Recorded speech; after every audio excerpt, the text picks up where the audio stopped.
নমস্কার বন্ধুরা, আমার চ্যানেলে সকল প্রিয় বন্ধুদের জানাই অনেক অনেক শুভেচ্ছা স্বাগত। আশা করি আপনারা সকলে ভালো এবং সুস্থ আছেন। বন্ধুরা, আমি আমার ছাদ বাগানে নতুন একটা ভিডিও আপনাদের কাছে শেয়ার করতে চলে এসেছি। আশা করি ভিডিওটি আপনাদের অনেকটা উপকারে লাগবে এবং ভালো লাগবে।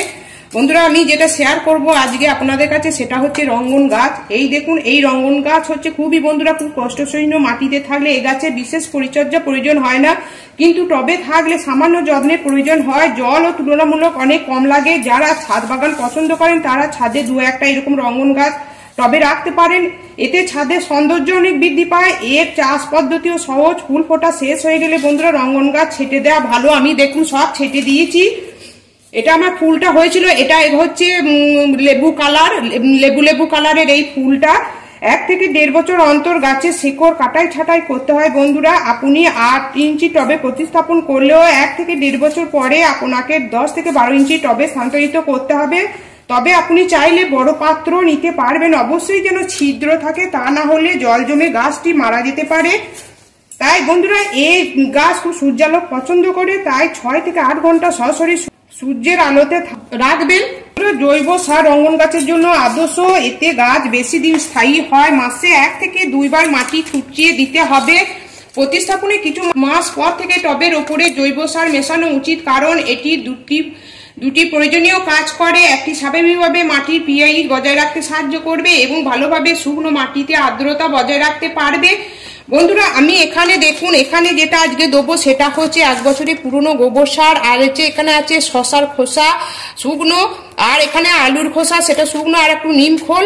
কারণ এই আলুর খোসাতে বন্ধুরা আছে প্রচুর পরিমাণে vitamin C, B complex, potassium, magnesium, zinc, phosphorus ইত্যাদি রয়েছে, যা আমাদের গাছের জন্য জরুরি। তাছাড়া আর একটা জিনিস রয়েছে, সেটা হচ্ছে ভিটামিন সি আছে, যা গাছের রোগ প্রতিরোধের ক্ষমতা বৃদ্ধিতে সহায়ক করে। দ্বিতীয় যেটা সেটা হচ্ছে শশার খোসা, খুবই পরিচিত একটা ফল। এর মধ্যে রয়েছে পটাশিয়াম, ম্যাগনেসিয়াম, কপার, ম্যাঙ্গানিজ এর মতন গুরুত্বপূর্ণ কয়েকটি পুষ্টি উপাদান। এই উপাদানগুলি গাছের জন্য খুবই জরুরি। আর তৃতীয় যেটা হচ্ছে নিমখোল। নিমখোল এটা হচ্ছে গাছে পোকামাকড় ছত্রাকনাশকেরও কাজ করবে। তাহলে এইটা আমরা যদি ঠিক মতন দিতে পারি প্রতি মাসে মাসে এইরকম, তাহলে প্রচুর পরিমাণে গাছে ডালপালা হবে, গাছ সবুজ থাকবে, প্রচুর পরিমাণে ফুল আসবে। আমি এখানে যেটা দেবো বন্ধুরা, এখানে 2 মুঠো আমি দিয়ে দেবো এই 1 বছরের পুরনো গোবর সার। তার আগে মাটিটা অবশ্যই খুঁড়ে নেবেন।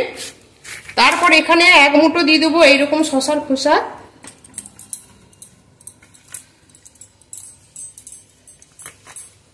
তারপর দেবো আলুর খোসা। আমাদের হাতের কাছে এইসব উপাদানগুলি রয়েছে। আমরা সহজে বাজার থেকে কিনে এইরকম পরিচর্যা করব না। আমরা যদি এইরকম ঘরোয়া পদ্ধতিতে এইরকম গাছের পরিচর্যা করি, গাছের মাটি খুব ভালো থাকবে, গাছও থাকবে হেলদি। এবং এই নিম খোলটা আপনারা 1 চামচ দিয়ে দেবেন। এরপর এটাকে মাটিটাকে চাপা দিয়ে দেবেন।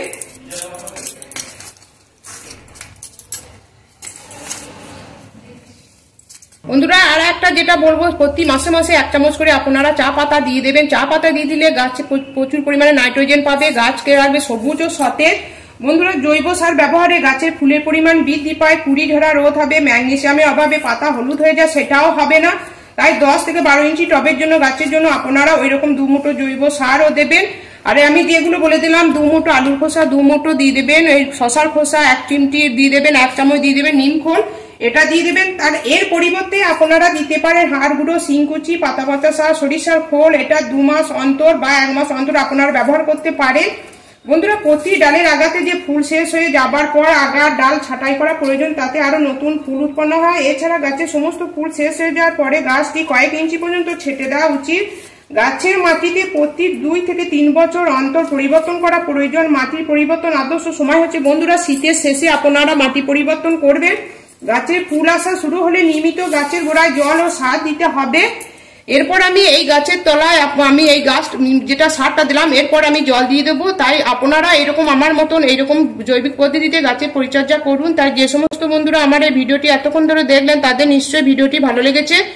যদি নতুন ছাদ বাগানি বন্ধু হয়ে থাকেন, তাহলে আমার এই চ্যানেলটিকে অবশ্যই সাবস্ক্রাইব করে নেবেন, আর সাবস্ক্রাইব করে আমার পাশে থাকবেন, আর অবশ্যই আমাকে কমেন্ট করবেন। আপনাদের মূল্যবান কমেন্ট আমাকে অনেক অনেক বেশি অনুপ্রাণিত করে গাছের পরিচর্যা সম্বন্ধিত ভিডিও আপনাদের সামনে তুলে ধরার জন্য। আপনারা প্রচুর শীতের গাছ বসান, অন্য বন্ধুদের গাছ বসাতে উৎসাহিত করুন। আপনারা ভালো থাকুন, সুস্থ থাকুন। ধন্যবাদ।